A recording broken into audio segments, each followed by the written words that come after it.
ब्रेकनंतर बातमी वसई विरारमधून आहे।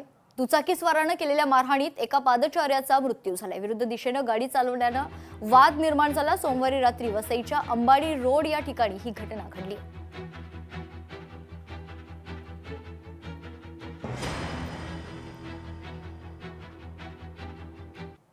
ये मोहम्मद शरीफ नाम में जो व्यक्ति वो है, मेरा कज़न भाई है वो।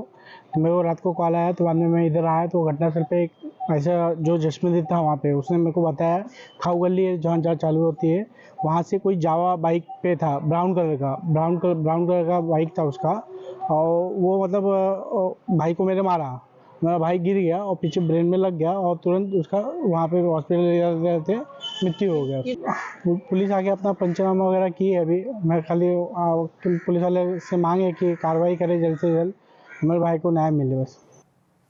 वसईमध्ये महिलेची भाच्यानेच हत्या केली आहे। दुर्गा बनसोडे असं मृत महिलेचं नाव आहे। भाच्यासह त्याच्या मित्राला अटक करण्यात आली आहे। क्षुल्लक कारणावरून महिला भाच्याला ओरडल्याचं निमित्ताने या रागातून खरं तर या भाच्यानं या महिलेचा खून केलाय। दोघेही मुलं जुवेनाईल आहेत। जुवेनाईलच्या प्रोसेसवर आम्ही पुढची प्रक्रिया करत आहोत।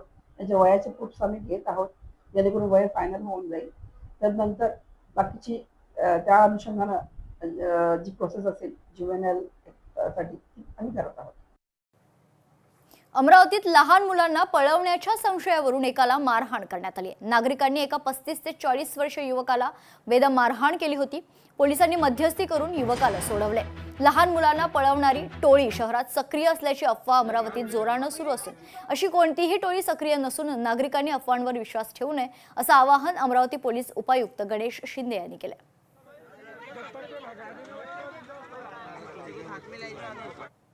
मुंबई अहमदाबाद बुलेट ट्रेन प्रकल्पाचं काम रोखण्याचा प्रयत्न करण्यात आला। पालघरच्या शिगाव या ठिकाणी शेतकरी आक्रमक झाले। भूसंपादनासह घरांचा मोबदला न दिल्यानं शेतकरी आक्रमक झाले। मोबदला दिल्याशिवाय काम करू देणार नाही असा पवित्रा शेतकऱ्यांनी घेतला।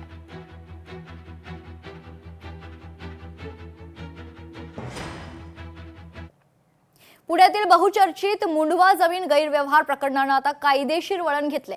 या प्रकरणातील संशयित आरोपी शीतल तेजवानीनं अटकेपासून वाचण्यासाठी थेट उच्च न्यायालयात धाव घेतली। तेजवानीनं जामिनासाठी उच्च न्यायालयात अर्ज दाखल केलाय। जमीन घोटाळ्याच्या या गंभीर प्रकरणात तपास यंत्रणांचा ससेमिरा मागे लागल्यानं स्वतःचा बचाव करण्यासाठी तेजवानीनं हा शेवटचा कायदेशीर पवित्रा घेतल्याचं बोललं जाते। आता उच्च न्यायालयाच्या या निर्णयावर शीतल तेजवानीचं भवितव्य अवलंबून असून न्यायालय दिलासा देणार की नाही हे खरं तर कोठडीत धाडणार हे पाहणं महत्त्वाचं असेल।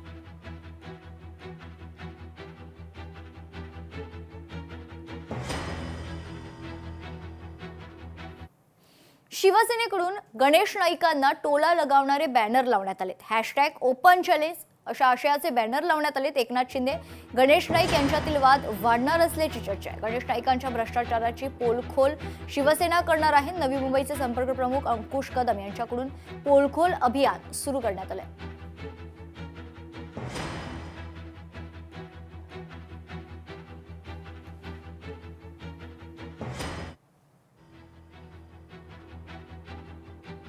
काल ते म्हणताना बोललेत की अतिशय खालच्या पातळीला जाऊन बोललेत की यांनी भूखंड लाटले, अशा असंख्य आरोप केलेत। परंतु ज्यांनी या नवी मुंबईला पूर्ण लाटले, काल म्हणले की आम्ही त्यांच्या विरोधात बोललो नाही तर आमचं मंत्रिपद चाटायचं आहे का? पण यांनी नवी मुंबईला कशी चाटून पुसून खाल्ले याचं उदाहरण दाखवण्याची आजपासून नवी मुंबईचे शिल्पकारांचे शिल्प अशा पद्धतीचे एपिसोड आता रेग्युलर चालू राहणार आहेत आणि हा पहिला एपिसोड आज आम्ही तुमच्या समोर सादर करत आहे। लोकशाही मराठी ऐका, पहा, जागरूक रहा।